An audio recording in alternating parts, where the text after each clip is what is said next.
Great. Let's start tricking some brains. First of all, we're going to see if it's possible to actually embody another person.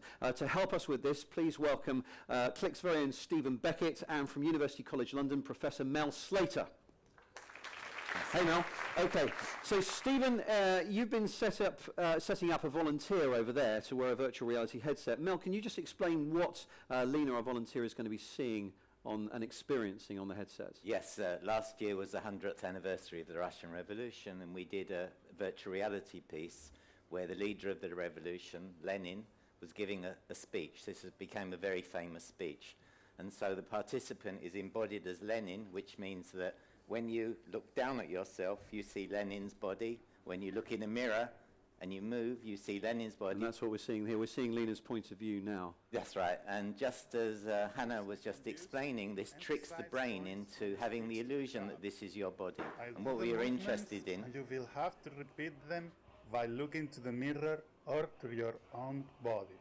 There we go. But let's begin relaxing your arms, moving them freely, and please look at your posture in the mirror. So, although, I mean, the graphics are fairly rudimentary, but Yes. it's enough that you feel like you're there, to Absolutely. feel like you really are Yes. Lenin. Okay, and this idea of embodiment is not just that you're floating in the air looking at a scene, you actually have the limbs, Yes, the if you hands look and at the your feet, that helps hands with and the if you feeling. look down at yourself, you see the Lenin body substituting your own, and this gives you the illusion it's your body. Okay, well let's go and just have a quick word with Lena. I've got to stay out of the way of the sensors here.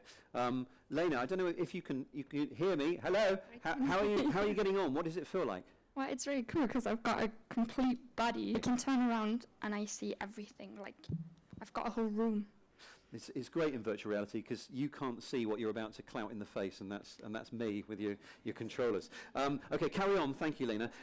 Now, Mel, this isn't just a gimmick, is it? You've done some proper research into embodiment. What does your data show? So what we were interested in is whether people who had this kind of experience compared with just watching it in a normal way on a screen would be more interested in following up later about the Russian Revolution, and that's indeed what we found. They were more interested, they enjoyed it more, and they had more of a feeling of how those events were.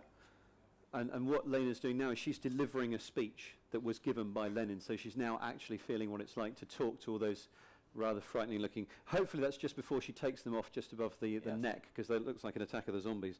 But you've done some really serious work. I mean, it's not just about playing Lenin here, is it? No.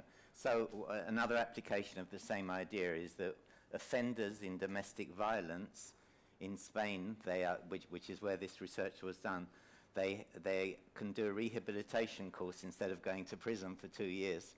And what we do is we embody them as a woman, and then a man comes in and abuses them in the same way that they abuse their own partners. And what we found is that this tends to wake them up into how violent their behavior is, and also it seems to reduce recidivism rates when they've had this experience. Wow, okay. And there's also a test. Albert Einstein gets a mention for the second time in the Yes. show. You've done a test that involves Albert Einstein. Yes, what we found is that if we embody people as Albert Einstein, then if they have low self-esteem, they do better on cognitive tests, having Einstein's body compared with another body.